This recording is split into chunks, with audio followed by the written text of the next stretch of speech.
I went down to Bournemouth. I was staying in a guest house down there, and I ring the woman.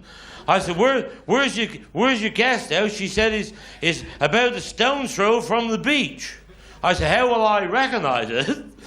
She said, all windows are broken. I got there last Monday, and she said, do you like fish? I said, no, I don't like fish. She said, we're very fond of fish. My husband loves fish, and my daughters, we eat a lot of fish. We're very fond of fish. I said, I don't like fish. She said, well, we love fish here. Monday, I had fish 3 bloody times, and I don't like bastard fish. Only thing I eat come out of the water is a boiled egg. By Wednesday, my guts was going in and out with the tide.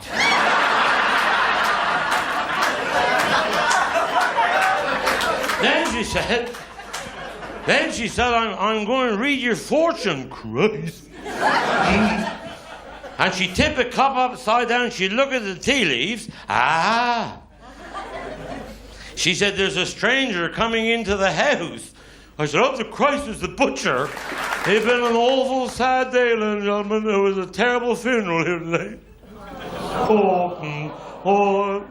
And there was the boy up the front of the procession, and he had the bald head and earrings and leather jacket. He's a scruffy-looking bastard. I said, seems a very sad funeral, mate. He said, a young girl, 19 years old, dead and gone. I said, what did she die of? He said, VD.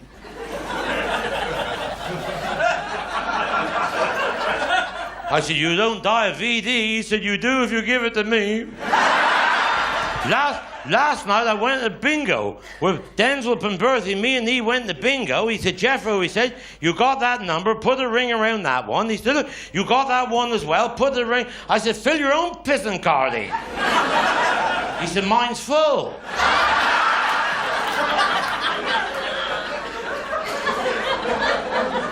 I said, well, go up and get your prize. And he come back with a pair of Wellington boots. I said, that was never the first prize. He said, no, you wanted the first prize. He said, it was a diving suit. I said, you prick, it was a divan suite.